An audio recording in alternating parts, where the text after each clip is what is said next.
So, bali magluluto tayo ngayon guys ng chicken fillet. So, tapos, hiniwa ko na lang siya. Ang ganito lang siya. Na natin. Tapos, cornstarch. Sara lang na cornstarch. Flour. Asin, konti lang.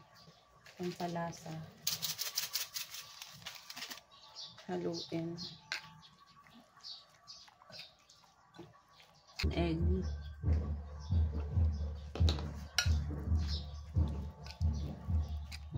Pwede din natin itong ibabad for 5 minutes para manuot yung lasa. So, after 5 minutes, kuha lang kayo ng breadcrumbs. Ayan. Lagay na natin ito isa-isa.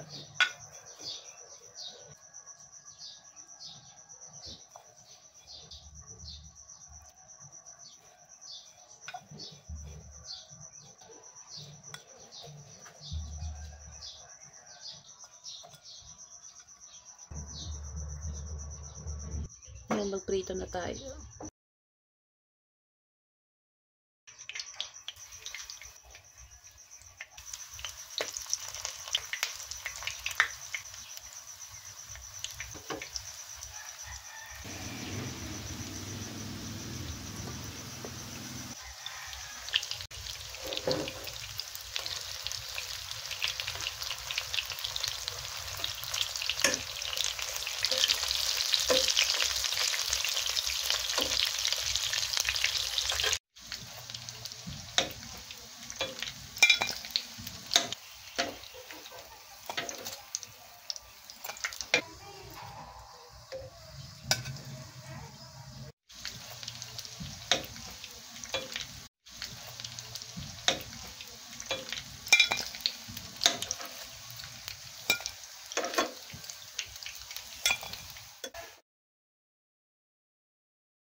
Ayan, magluluto naman tayo dito ng gravy.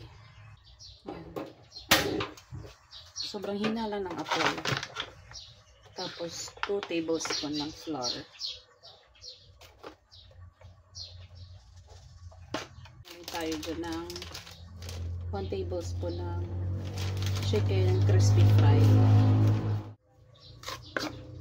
Hanggang mag-dark brown.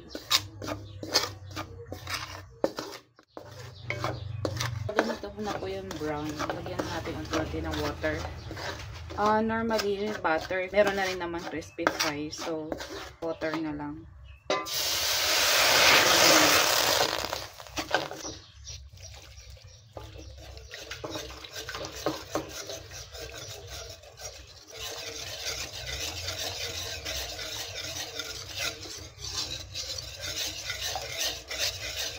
Lagyan na din natin siya ng half lang ng pork cubes.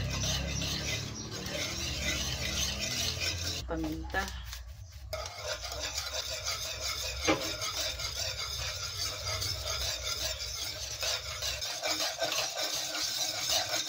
Yun na